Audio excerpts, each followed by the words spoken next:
Paz do Senhor Jesus Cristo para todos, para toda a igreja na face da terra.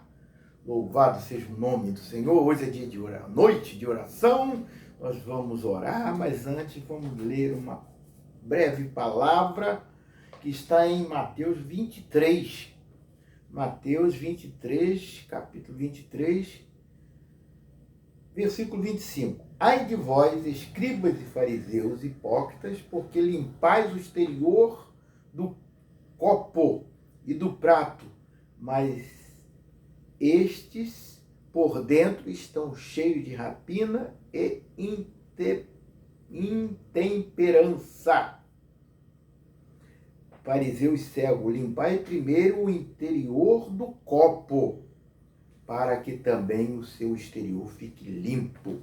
Só que aqui, Senhor, me ajuda a falar somente o necessário, aquilo que nós precisamos aprender, que vem da Tua Palavra. A Tua Palavra, ela é o antídoto contra o pecado. Então, nós precisamos, nesta noite, desta palavra, fazer morada no nosso coração. É isso que eu te peço, no nome de Jesus. Amém. Jesus aqui estava falando aos religiosos, aos que frequentavam a igreja, aos que eram homens que conheciam a palavra, não é? Praticavam a palavra, mas não totalmente, porque eles estavam aqui recebendo uma repreensão do próprio Jesus. Então Jesus falando que Jesus, ele não gosta nada que seja hipocrisia, coisas aparentes, que aparecem uma verdade, mas por dentro está o pecado escondido. E Jesus veio para libertar-nos do pecado, que o pecado ele fica escondido lá dentro do coração, que é do interior que vem o pecado, não é do exterior. O exterior, todo mundo, não é, se apresenta como se fosse limpo, bonito, né? É perfeito, né? Todo certinho, mas lá por dentro é que está as entranhas, né? A sujeira. E Jesus, quando olha para nós, ele olha o nosso interior, o que está depositado lá dentro. Porque Jesus veio para libertar quem? Só o exterior? Não. É o interior que é importante para o reino de Deus. Não adianta nada você parecer-se como um crente, não é? O joio, por exemplo, o joio, ele se parece com um trigo. Dizem que é igualzinho, eu nunca vi o joio, né? A semente do trigo já vi, mas o do joio, mas diz que é igual. Mas se você fizer um pão, né? Que é com a massa com trigo, um bolo, se fizer com joio, eu nunca fiz com joio, não sei, mas deve ser diferente. Esse bolo, esse pão, eu nem sei o que vai sair, mas exteriormente são iguais, são semelhantes. E Jesus, ele sabe discernir o que é joio e o que é trigo.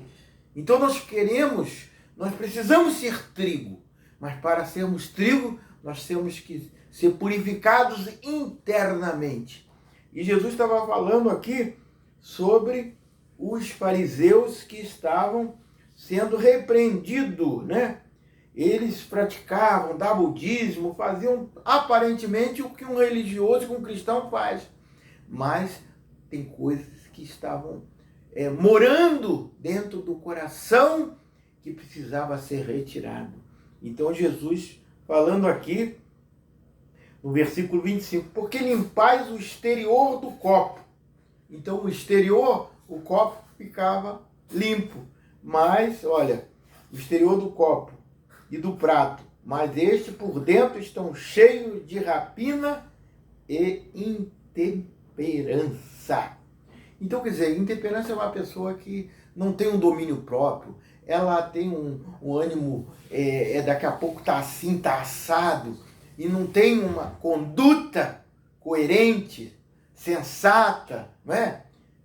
Tem um caráter digno, mas ela varia, toma posição aqui, daqui a pouco toma outra lá, e não tem uma conduta reta, correta. E Jesus não aprova esta atitude. Então Jesus veio para retirar de nós, limpar o nosso interior. E os fariseus, os escribas, né? Eles viviam a aparência de cristão, de pessoas que tinham uma conduta correta, mas Jesus olha e vê os nossos defeitos, vê as nossas falhas. Todo mundo tem falhas e defeitos, mas Jesus não aprova a hipocrisia, aqueles que querem se fazer como perfeitos, e nós não somos perfeitos.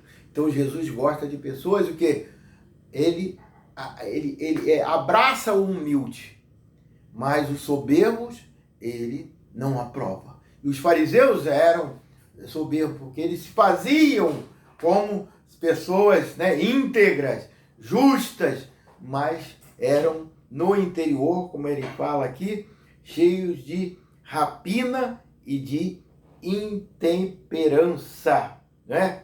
Intemperança quer dizer, pessoas que tinham cobiça, inveja, tinham obras da carne. E as obras da carne não podem fazer morada naquele que quer viver segundo o reino de Deus. Então o reino de Deus é um reino de justiça, é um reino que quer consertar as nossas falhas, as nossas intemperança. Então nós precisamos seguir o Evangelho. O Evangelho são boas notícias para nos libertarmos dessas coisas internas que foram geradas, foram maldições que nós herdamos, e nós precisamos deixar que a palavra nos purifique, nos limpe, não é? A água da palavra, e a palavra do Senhor, ela é que nos corrige e vai nos purificar e nos santificar.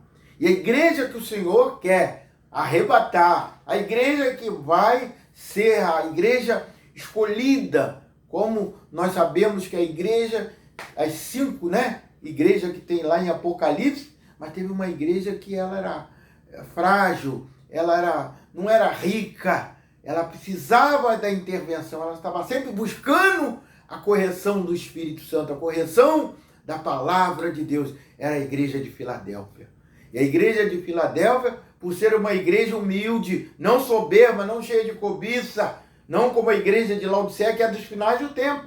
A igreja que vive só, não preciso de nada, eu tenho tudo, próspera. Mas o Senhor Jesus falou que ela era cega, nua e miserável.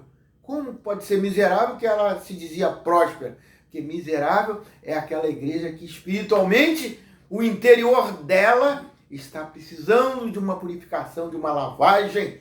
E a igreja precisa de estar sempre buscando a palavra de Deus para que ela seja liberta e purificada e santificada. Essa igreja que vai subir, essa igreja que é a noiva, cheia do óleo, do azeite, que a porta não vai se fechar, a porta estará aberta para essa igreja, para esse cristão, essa pessoa que está buscando sempre a presença de Deus e não se acha soberana, completa. Nós precisamos sempre buscar a palavra de Deus, né? Bem-aventurados humildes, né, de espírito. Humilde é porque está sempre buscando ser lavado pela palavra do Senhor.